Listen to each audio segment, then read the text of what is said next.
see if Jason has any of his early acceleration.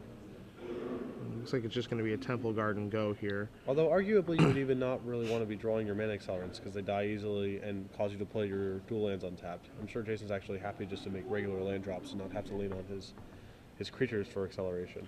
So we do see a turn 2 Blood Artist here from DJ, so right away he does have one of the more non-traditional cards in play, and we'll see what kind of impact it's going to have in this particular game.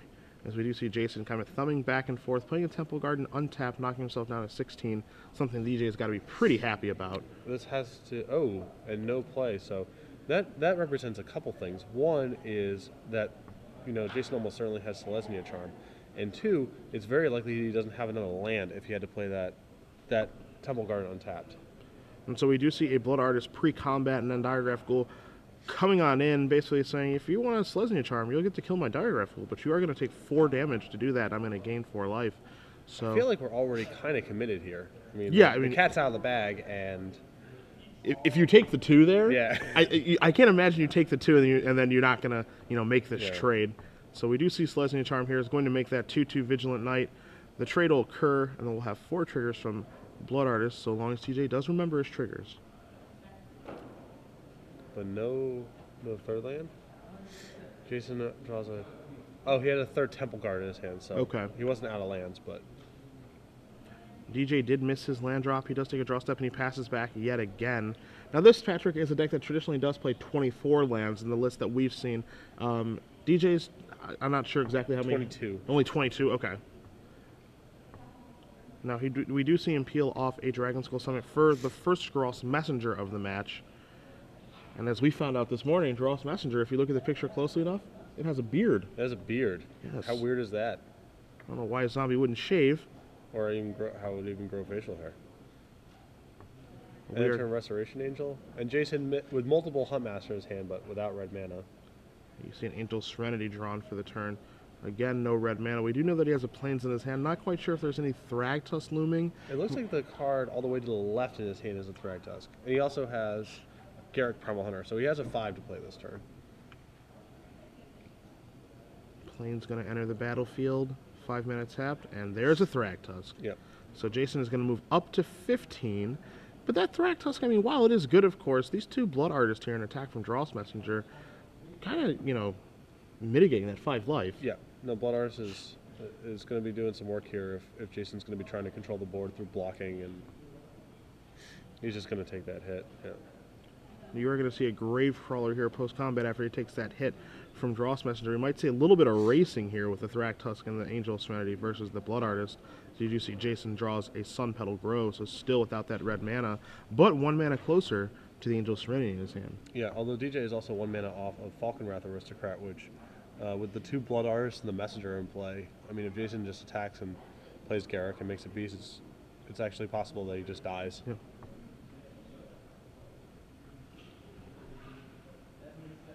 And we are going to see Jason reaching here, and considering both creatures, considering the ramifications of just 1 guy right now. Patrick, how do you think you would attack this turn? If I'm playing Garruk and making a beast, I'm probably leaving Restoration Angel back and just attacking with Thragtusk.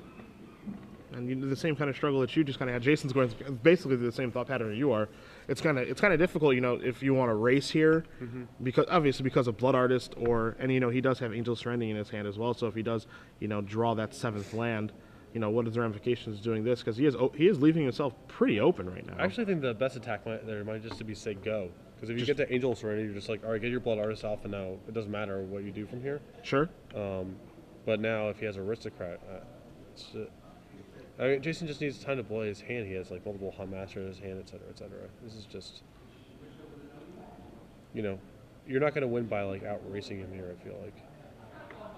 Garruk Primal Hunter does come into play. You guys do see the Beast token enter play. And DJ draws another Blood Artist. Right, and now it's how does Jason even block from here? You know what I mean? And if that was Aristocrat or Hellrider instead, I think Jason would just die. Yeah. You do see Gravecrawler and Dross Messenger coming across. Basically, quote-unquote free attacks here. Not quite sure if he's attacking the Planeswalker or Jason himself, but again, if Gravecrawler is blocked, or Messenger is blocked, it's all upside here. Yeah. And it looks like Jason just does choose to take it and move down to 7. But now the problem here for DJ is that there's a Garrick in play. There's a Thragtusk that can draw him 5 cards. You do see Bonfire the Dam drawn, Yeah. but Alright, no so we're red gonna draw mana. 5 and try to just peel off a 7th land, and Angel of Serenity, I would imagine the 3 Blood Artists. Yeah, that would actually clean it up. And as we do see him draw a bunch of cards there, none of them are a Oh, land. wow. 2 Hunt Master of the Fells, 2 Avacyn's Pilgrim, and a second Angel of Serenity. No wow. land. Wow. That is surprising. Take your math, throw it right out the window. Yeah, and actually, yeah, no 7th land and still no red mana. He has like all this green and white tools basically Yeah. in the plains. I do not believe that Jason was anticipating this sequence of events. No, I think I definitely agree with you. With how DJ's last turn played out, if you're Jason, you're kind of pumping the fist. Just another Blood Artist, all right. Yeah. I get to look at 6 cards this turn. Yeah. This one should probably be a wrap here. Doesn't even matter if I had to play like Ravdul on tap. Really, that's fine. I'm yeah. healthy enough. Yeah. Wow. As we do cut to Jason, you can see there a lot to consider now, as Yeah. he did not draw that 7th land for the Angel of Serenity that would have basically closed the game out. And now he is going to attack with Restoration Angel here to knock DJ down to 10. But again, without any red mana for that Bonfire of the Damned or those 3 Huntmasters in his hand, we're just going to see 2 Avacyn's Pilgrims join the fray. And again, Jason is hoping that he makes it out of this turn alive. Yeah. 3, 4, 5. Yep. His hand is a Garrick, 2 Angels, 2 Huntmasters, and a Bonfire. DJ draws his card. Is it that 4th land that he needs to finish this game? It does not look like it. I think it would have came down very quickly if it were. Yep. Well, he also has 3 copies of Rakdos Guildgate in his deck. So. Oh, okay. I'm all too familiar with that one.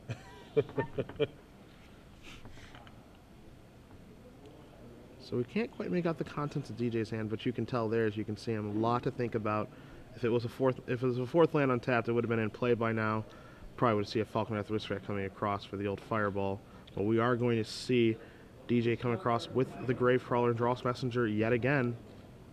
Yeah, and I assume that our best block, like we can't really trade, right? So we have to put, yeah, we're just going to take that hit and go to 2. So now we die to any kill spell. Wow. We have a Vampire Nighthawk. It is hard to believe that neither of these players were able to kill the other with, like, you know what I mean? Yeah, it's very, very surprising. As you do see, Jason draws a Thragtusk for the turn, and he can cast Angel of Serenity now. But is Angel of Serenity going to be enough? Yeah, it's rough, right? Because DJ has Bonfire and 2 Searing Spears, so if you actually play the turn and don't gain any life, he's just going to go with Thragtusk. Although now, Aristocrat is still a lethal draw. Aristocrat's lethal draw. The Hell Like Rider. 4th land, Yeah, Hell Rider's lethal yeah. draw because then the Blood Artists are going to attack, of course. Right. And trigger the Hell Rider. So, the 4th land is pretty, as long as it's a non-Rakdos Guildgate land, is going to be lethal. As you see, DJ draws a card. Is again,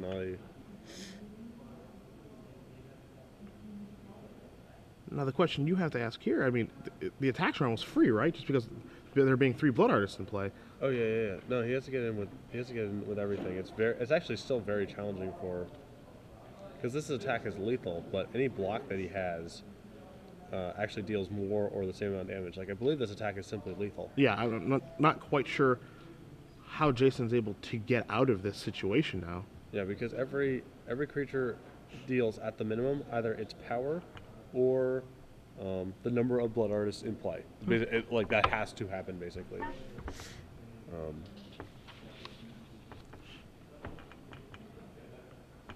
So this is just simply a lethal attack.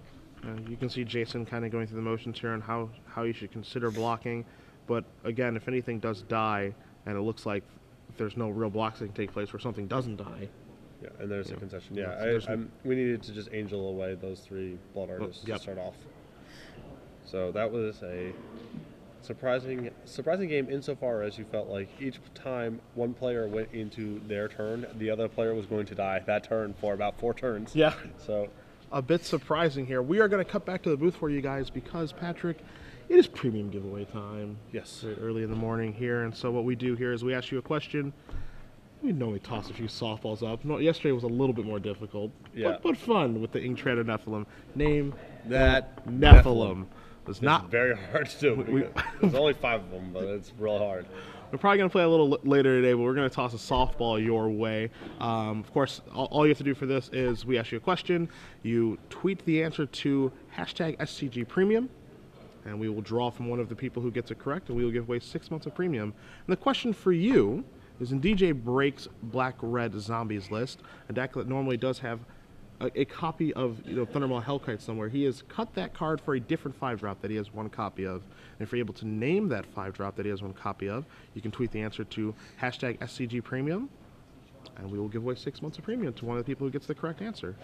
Yeah. Pretty easy? Pretty easy. I feel like that was more of a softball than name that Nephilim. Yeah, no, I mean, that's a little bit easier, yeah. Okay, but we'll play name. We have to play again. Yeah. We'll probably do it during the Legacy. I mean, Legacy is going to portion. give us, God knows how many opportunities to name that Nephilim. Yeah, we'll toss that one back out there. We'll make you guys. Maybe we'll make them earn on the year one. We'll play name that Nephilim again later today. But we want to give you guys an easier one this time. I can't believe people got it right yesterday, especially when you didn't even know if it was the right Nephilim. That's my favorite part. Well, I didn't know if it was Ink Tread or Ink Shredder. Sure. I knew it was the ink one because that's actually the easiest one to remember because it's ink and ink is black. So that one is actually pretty easy. Oh, okay. It's the non-black one, and yeah, that one's actually fairly easy to remember. I guess that's the easy one. The other ones are like, Lord help you. There's just no chance you can memorize them. So, onto our sideboard here. I've got DJ's deck in front of me, and he has 2 copies of Appetite for Brains, which is pretty much for this matchup, the Hunt Master Interactive style decks. Another Bonfire and a Flames of the Firebrand, neither of which I think he wants here because I think the threats in the Naya deck are a little bit too big for that. He has 2 copies of Mizium Mortars, which I actually like a lot here. Both as a sweeper if he can get to 6, and it's just a good answer to Loxodon Smiter, which is fairly hard to answer otherwise. 2 copies of Market Mutiny, which I think is also probably almost certainly just for Thragtusk decks. Yeah. 3 copies of Pillar of Flame, which I don't believe he wants. 2 Rakdos Charms, and 2 Slaughter Games, which I guess is possible, but I suspect it's for much more kind of control-oriented blue decks. Yeah, maybe for your Sphinx Revelation type decks. Right. Or, on Burial Rites decks, possibly. I actually am fairly surprised with the Zealous Conscripts and the Blood Artists and multiple copies of Market Mutiny in the sideboard that DJ is not playing with Bloodthorn Vampire. It seems pretty ideally suited. He doesn't have a lot going on at 2, and interacts pretty favorably with a lot of things that are going on in this deck. Yeah, you do find 4 copies of Knight of Infamy in his deck list, but that's a card that's been in there for a little while, and it could be cut out for Bloodthorn Vampire because Bloodthorn Vampire does have a bit more synergy. Right. So I could see an argument if for you that. mark a Mutiny, a Thragtusk with Bloodthorn Vampire game, that's game. That is quote unquote game. The judge comes over and actually just declares you the winner. Yeah. You don't even have to go through the motions of attacking for lethal. Taking a look here at Jason's deck, he will be playing first in this particular game. 2 more copies of Loxodon Smiter, so he can bring himself up to 4. You're also going to find 2 copies of Oblivion Ring. A bit slow in this particular matchup, so I'm not quite sure that's going to join us. 1 Cigar to Host of Herons, again, a really slow threat. 1 Bonfire of the Damned. A card that's, oftentimes not very good against zombies. Just because, Draw's Messenger comes back, Grave Crawler comes back, Blood Artist, which we've seen, can actually work unfavorably. Right. In terms of that. And then you're going to find 3 copies of Rest in Peace, which is kind of a strange card to be bringing in because it doesn't affect the board. With the fact that it can take off the Undying from Draw's Messenger. I believe it 1-ups Blood Artist. I believe. Yeah. And then taking care of Gravecrawler as well. It's something to consider, I think, here. I think that he probably doesn't want something that specific to the graveyard because DJ can actually still just win by carving out with his quality threats. Sure. Certainly DJ has some graveyard interactions, but I don't think you would want to as something as dedicated and narrow as Rest in Peace. I feel it's more for Reanimator matchups, but it's not out of the question that he would bring in Rest in Peace here. Yeah, he has 3 copies in his sideboard. I don't think he wants the full 3, of course. Maybe just, maybe 1 Miser's copy instead of these 2 Garruk Primal Hunters, which are pretty easy to sideboard out in this matchup. Angel Serenity also pretty slow in this matchup as well. So, just as something to consider. Maybe just wants to lower his curve a little bit here, but we'll see. It's possible Garrick's a little bit better in this matchup than it normally is. Garrick matches up pretty poorly against Thundermaw Hellkite, and so it's often, as you see DJ take a mulligan. Actually, part of the reason that Garruk Primal Hunter was out of the metagame for a little while, or at least just a fringe player, is it matches up specifically quite poorly with Thundermaw because you just go Garrick make a beast and they're like, all right, Garrick's dead. It's a pretty bad use of 5 mana. Sure. But with DJ not having Garrick in his not having Thundermaw Hellkite in his list and having Zealous Conscripts instead, it's possible Garrick's actually a little bit better here than it normally is. So we do see DJ is going to be moving down to at least 6 cards here. Jason has kept his 7. Like against a deck that had Thundermaw Hellkite in it, I would want to, if I was playing Naya or some green deck like that, I would want to cut Garrick and leave in Angel of Serenity. But knowing that your opponent only has Zealous Conscripts, it's possible you want to flip that and keeping Garrick and not have Angel of Serenity. Sure. Yeah, I can buy that. I mean, I think almost assuredly Angel of Serenity should come out here, just because it is so much mana, and this is such a fast-paced matchup. Where I mean, we saw that last game where Angel of Serenity may have won Jason the game, but I don't think that's how traditionally the games will play out. Right. I mean, at that point, any closer is usually going to be good enough. That was a little bit different because there were so many Blood Artists in play, but under normal circumstances, just a Thragtusk is good enough to carry it home once you have the board stabilized. And so we are underway here as we're going to see a Temple Garden come into play untapped for Jason. Going to bring himself down 18. And I believe we're going to see the old Avacyn's Pilgrim to start the show. Falconwrath Aristocrat drawn for DJ. DJ is going to lead out with a Gravecrawler. So both players getting to the board a little early this game. And you can see multiple copies of Garrick Primal Hunter in Jason's hand. And there's Farseek, so it's actually going to be pretty important for DJ to kill this Avacyn's Pilgrim next turn if he can, because otherwise we're looking at a turn 3 Garrick. Garrick might not be ideal in this matchup, but turn 3 Garrick is going to be good kind of no matter what. Yeah, I think that's ideal against anybody and everybody. As we do see a mountain coming from the Farseek, we do know that he has a Sun Petal Grove in his hand, so green mana will not be an issue here.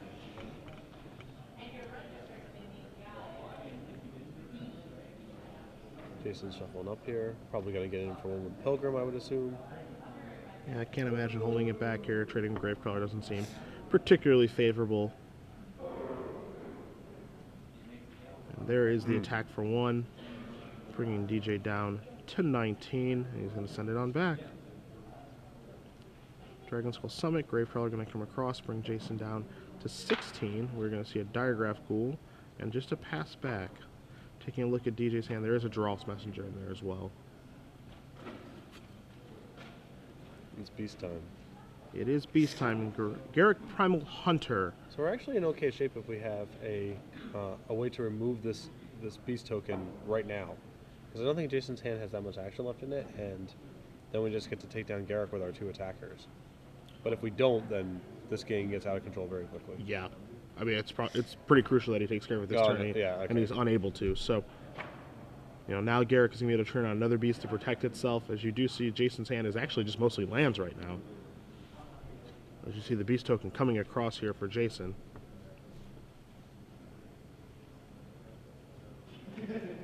Well, it looks like Jason's hand is actually just lands. Oh, okay, we're going to draw. So Thragtusk. Restoration Angel, they go well together. And Cavern of Souls.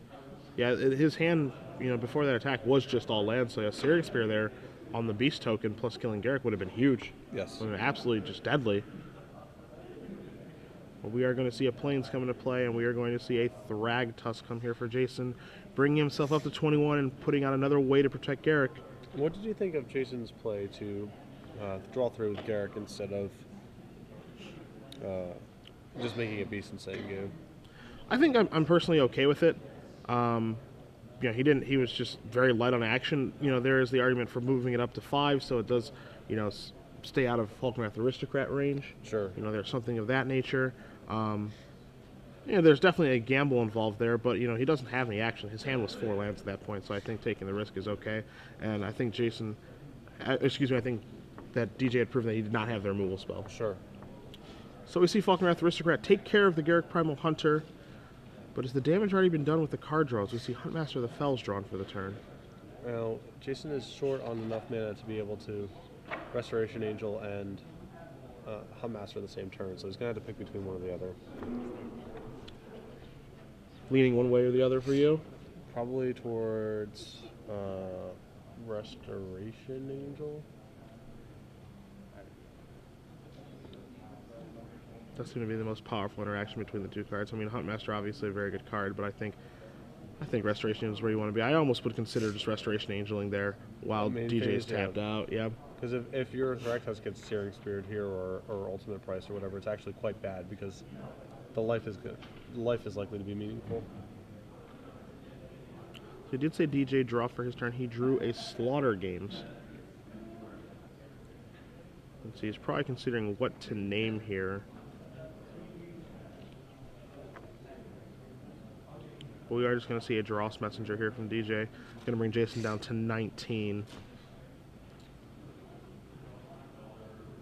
And now considering his attacks with Falconwrath Aristocrat and Gravecrawler, Diagraph Rule doesn't look like he wants to get in, and it's not going to. So I think DJ is just going for the kill here instead of blocking. Yeah, you see DJ just take the damage right away. His life total's perfectly fine. He's going to play Restoration Angel, blink the Thragtusk, get himself a 3/3 and 5 more life. And I think, Patrick, we're going to be seeing a lethal attack this turn. Yep. Well, I mean, he can sack the Messenger to block, but I... Comes. Oh, yeah, it comes resets and... Yeah, never mind. Yeah, there's nothing to be done there. So Jason Reed tying the matchup 1-1. DJ Break is going to be on the play game 3, and if you're DJ here, all things considered, you're likely in what's considered to be a bad matchup, or at least a close matchup that's not in your favor. Right. Being game 3 on the play, exactly where you want to be. This is important for him. This is part of why the seeding matters now. He was a 2 seed in the tournament, so this is a favorable position for him. He's just got to give the beatdowns as fast as he can. Yeah, part of the problem is, we saw Slaughter Games in DJ's hand, and part of me suspects that he just has a lot of 4s in his deck right now. Now, I know your instinct is, all right, well, I should cut Night of Infamy because it's, the pro white is not worth very much, and I mean, it's just pretty anemic in the matchup. But at some point, DJ's had problems with his curve in both games of just being able to play a good clock efficiently. And there's only so many of these 4 mana spells you can be adding to your deck before you're just gonna get outpowered by Jason when you get to that stage of the game. Like Aristocrat and Hellrider are very good, but that's sort of the game that Jason is more prepared, more equipped to handle than just guy, kill your mana accelerator, attack you, finish you off with one of the 4s. Sure.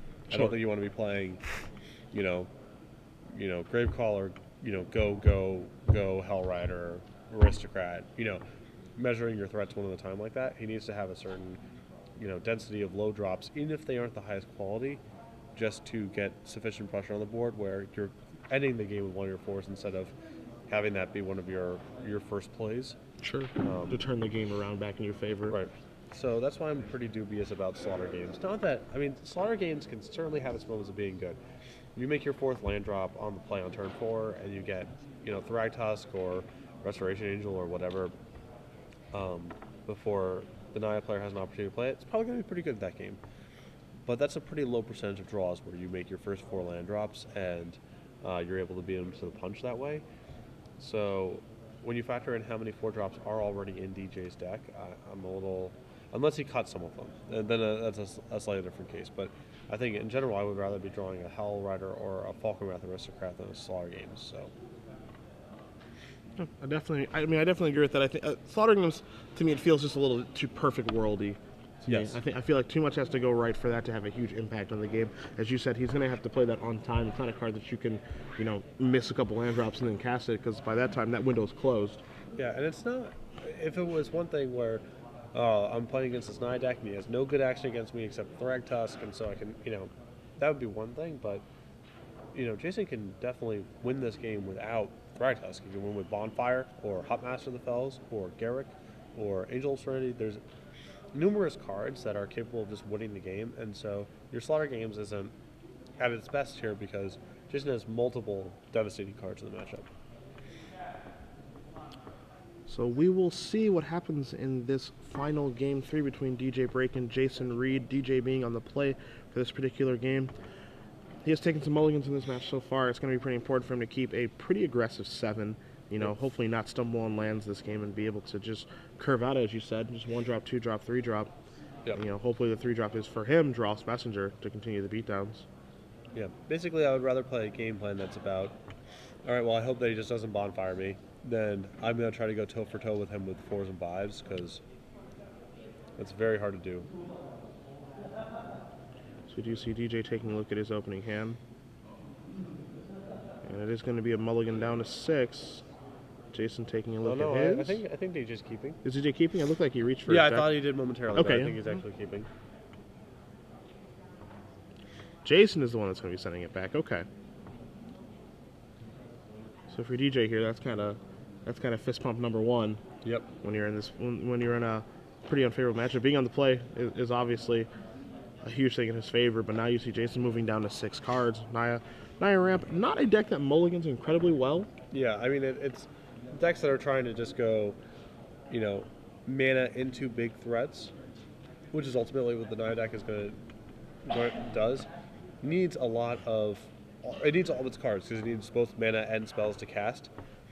That sounds obvious to say because it's true of all decks, but it's much more sensitive to that sort of thing. That's why over the last couple of years, when you've seen decks like Naya Ramp pop up, people have actually sideboarded cards like Mind Rot against it. Yeah. Because it just needs, and Valakut, obviously that's more of a combo deck, but the same sort of thing.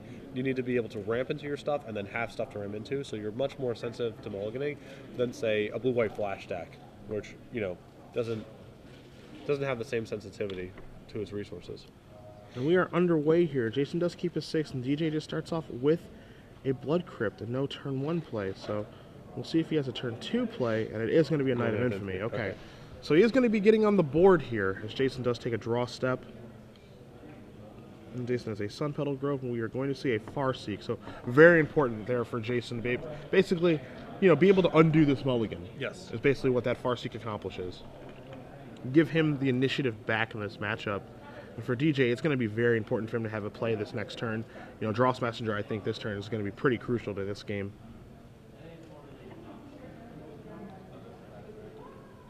Certainly he needs a follow-up. Even Vampire Nighthawk would be likely to be good here. Yeah, wouldn't be bad. Yeah. The Night deck actually is not awesome against flying creatures, so ideally you would have Messenger, but I think DJ would gladly settle for Nighthawk here as well. As you see DJ draw his card, going to come across the Knight of Infamy for 3. With the Exalted Trigger, is going to bring Jason down to 17. And we are going to see a Blood Artist and no land. Yeah. Not the perfect draw there. As Jason does draw a Borderland Ranger for the turn. You do see a Huntmaster of the Fells in his hand as well.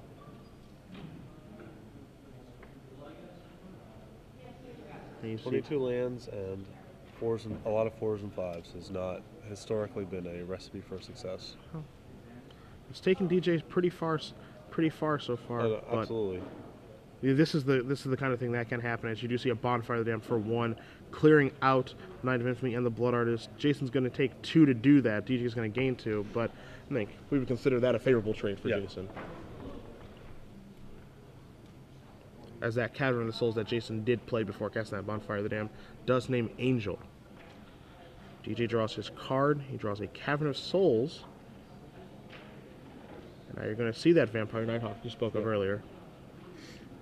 But yeah, if you're Jason, you have to feel pretty comfortable life total here so far. Handful of gas. And a Huntmaster of the Fells coming to the table as well. Jason going to push his life total back up to 17. Going to see a Wolf Token interplay. He's going to pass it back to DJ. DJ's Cavern, of course, naming zombies so that he can actually cast Dross Messenger if he does draw one. Although, again, Jason's hand looked pretty soft to flyers. If DJ has an Aristocrat here, Jason's hand's not that well equipped to handle it. Okay. As we do see Vampire Nighthawk come across, gaining DJ 2, dealing Jason 2. We'll see what kind of follow-up DJ has after this. We see a second Blood Artist of the game. And he does just pass the turn back. So getting to work on that life total slowly but surely, as we see Rootbound Cragtron for Jason. But as I said, as I agree with you, excuse me, Patrick, it is going to need a 4-drop. It's going to have to be Hell Rider. It's going to have to be Falcon Wrath Aristocrat. One of those powerful 4-drops that makes Black Red Zombies such a good deck. Yes. It's going to have to show up soon here. Did you see the Huntmaster and the Wolf Token? Not afraid. Coming on across. So I think you just pass here because he has Restoration Angel in his hand. As you're going to see a tragic slip. Are we doing this just to avoid a Huntmaster? Yeah, just to make sure that it doesn't flip. And now you're going to see a Swamp here and a Vampire Nighthawk come across, gaining DJ 2, dealing Jason 2. And now you're going to see a Dross Messenger. So DJ, finds that making sure Huntmaster doesn't flip to be very important, as we see a Diregraph Ghoul as well. And he's added to his board pretty well here. And the last card in his hand, Patrick, is a Bonfire of the Damned. Yep.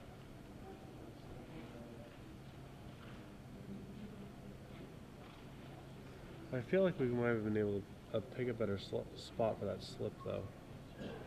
Yeah, I was a little bit surprised to see that happen on that particular turn, as we're going to see a Restoration Angel here. Target the Huntmaster, kind of blink it out, get Jason 2 more life to push him to 13 and another Wolf token. It was kind of strange seeing that happen, just really putting the onus on making sure the Huntmaster doesn't flip on that particular turn. Right. So we do see Jason draws a Selesnya Charm for the turn. It appears, does that Rest in Peace or Oblivion Ring all the way on the left? Can't quite make that card out. Rest in Peace would be a pretty good one right now, though. And so would Oblivion Ring. Yeah, I think, oddly enough, they would both be good cards, yeah. So you do see Jason considering his options here right now. One of the things that Jason has to be wary of here is that he does have 2 copies of Borderland Ranger in his hand, and if he was to go Borderland Ranger, you get a land, play the other Borderland Ranger, get a land, he's opening himself up to Bonfire of the Damned for 2. Yep. If DJ does draw that 5th land, so this is a pretty dangerous spot, even though it doesn't really look like one. Right, and he also has to be conscious of Mark of Mutiny and Zealous Conscripts as well, in terms of how much he holds back. As we do see the 2 Wolf tokens come across, DJ doesn't look to be blocking, and he's just going to pass the turn back. Huntmaster going to do a little flipping action. And he's going to eliminate the Blood Artist. That's a huge sequence for Jason there, because, most of DJ's ways to punk him out of this game, so to speak, involve that Blood Artist being in play. We're going to see DJ take a draw step, and DJ actually does draw another Blood Artist, so he does have access to that card that will be able to probably turn the tide. I think one of the better cards that he can have right now. Yep. So DJ considering his attacks for the turn. What's free, what isn't.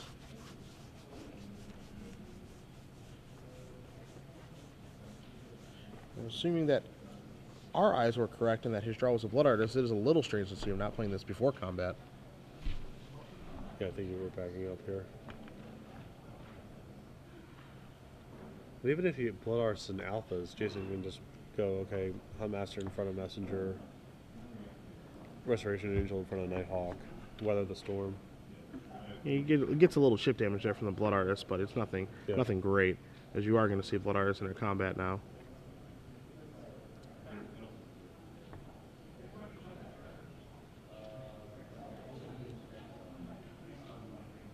It's almost like this attack here, attacking with Dross Messenger is quote-unquote free-ish, but, getting 2 plus maybe a trigger from the Blood Artist, not bad, but not great. Yeah, I think I would rather, with Bonfire of the Damned in hand, I would be loath to trade here, because I think this attack's fine, but if you leave the Messenger back, it's, Jason might go, okay, well, I'm just not going to attack, or only send in my Wolves or whatever, or he might even just try to flip his Huntmaster back, and then your Bonfire for 2 can be insane. Sure. So I think you can use this Messenger on defense to at least protect your life total a little bit and give you time to draw your 5th land, and possibly compel Jason to play the game in such a way that your Bonfire is awesome. As we did see the attack there with the Nighthawk, trade with the Restoration Angel. 2 triggers from the Blood Artist does a little bit of draining and gaining for DJ. But Jason's draw step this turn was another Restoration Angel, which is a pretty big draw step here for him. I mean, you can easily imagine Jason this turn being like, okay, I'll play 2 Borderland Rangers and flip my Huntmaster back over, and then the Bonfire is actually a full sweep. And right now what we're seeing is the first Borderland Ranger right now, so that's actually what we might be seeing. Yeah. I mean, if you're Jason rather, you have to be thinking with with DJ having missed land drops and sitting on one card, that last card could be Bonfire, so it has to be on your radar. But Yeah, I mean, taking a look at DJ's deck list, he only does have the one Bonfire of the Damned in his main deck, another one in his sideboard. So, it's kind of hard to play around, a card that there are only 2 copies of. And you can also make a reasonable argument if you're Jason that, that card in his hand is just a Hellrider that he can't cast. oh yeah, Absolutely. So that's kind of interesting as well. That's true. Checking in on our other match for you guys really quickly, Joe Lissette wins game 1 against Jose Rajano with his Human Reanimator deck. Oh, we're Oblivion Ring. This is a much more conservative line by Jason than playing the second Borderland Ranger, but it still means that if DJ draws a land here, we got a game. And we are going to see the Ravager of the Fells plus the 2 Wolf tokens coming across. We got 1, 2. So Jason's going to go to 12, and then Bonfire kills 5 guys to 7, and then Dark Earth Ghoul attacks to 5. I mean, it's To start. And you see DJ actually remind him of his Huntmaster trigger because he needs that Huntmaster to be a 2/2 to sweep everything away. And DJ does draw. No, don't forget. DJ does draw a card, and his draw motion was very deliberate there, but it was not a 5th land. It looks to be a Tragic Slip or another 1-mana black spell, but the 5th land is what he needed, and Diregraph Ghoul is not what he needed. Yep. And now the game maybe have slipped away entirely from DJ. As you do see, Jason draws an Avacyn's Pilgrim for the turn. You see creatures at the ready here to attack 3 Wolf tokens, a Borderland Ranger, and a Huntmaster of the Fells. Restoration Angel and Selesnya Charm looming in Jason's hand. He does have access to 6 mana as well. And this attack, pretty safe here. Yeah. Anything that goes terribly wrong, Restoration Angel or Selesnya Charm can save. Yeah, right. I mean, you can either +2/+2 or just reset with Restoration Angel.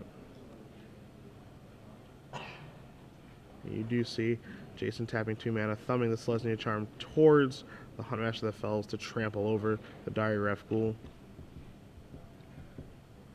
This is going to get through 10 damage. There will be a Blood Artist trigger, of course, so it'll only be 9. But DJ in a world of trouble right now. Yeah. He's going to take a draw step.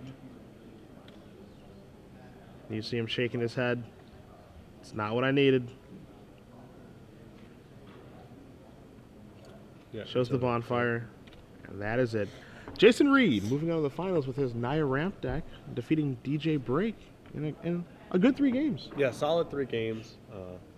DJ obviously had a window there to draw a 5th land, but again, his deck's only 22 lands, so it's not like that unreasonable that he was on 4 the whole time. Yeah.